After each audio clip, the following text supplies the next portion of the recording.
Bonjour, bienvenue au JT Pop. Alors aujourd'hui dans les reprises de la semaine, va être compliqué parce que j'ai pas vu grand chose. En fait, il faut être honnête, j'ai rien vu. Je n'ai pas vu Main basse sur la ville et Kadareski de Francesco Rosi et je n'ai pas vu ou en fait je l'ai vu mais quand j'étais tout petit autour de minuit de Bertrand Tavernier. Donc je peux pas les chroniquer, j'en suis bien désolé. Mais je vais revenir sur un film qui est sorti il y a quelque temps et que je n'ai pas fait au début où j'ai commencé, c'est L'Ours de Jean-Jacques Hano. Parce que si vous avez cette chance-là, vous pouvez voir ou revoir L'Ours en salle. Et honnêtement, c'est le meilleur endroit pour découvrir ce film. Je fais un aveu. J'ai revu L'Ours de Jean-Jacques Hano il n'y a pas si longtemps sur Netflix. Et je me suis un peu ennuyé. Je crois que ce film-là est fait vraiment pour un grand écran, que c'est une vraie expérience cinématographique. Quand je l'ai vu, j'étais ado, disons, et j'avais pris un vrai pied, même s'il y avait des choses qui ne m'avaient pas plu à l'époque. On peut pas dire que c'est un grand film de Jean-Jacques Hano, on peut pas dire que c'est un chef-d'œuvre de Jean-Jacques Hano.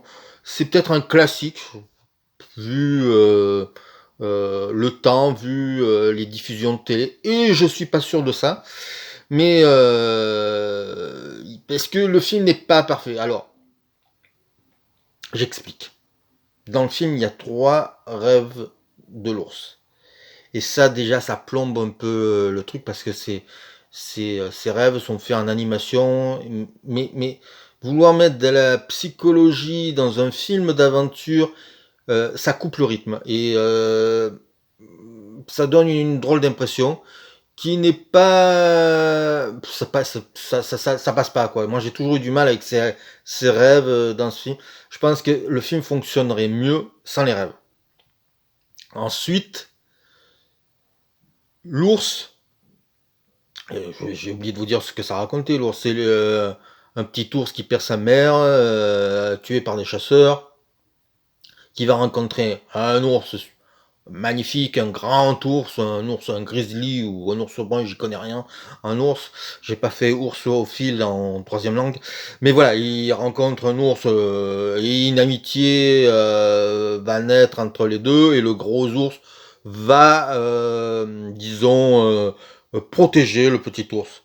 Et le petit ours, ben, il va apprendre la vie, donc il va jouer avec des papillons, avec tout ce qui lui arrive, et c'est souvent plein de péripéties et c'est mon point de vue, hein, je trouve qu'il y en a trop. Je trouve qu'il y a trop de péripéties.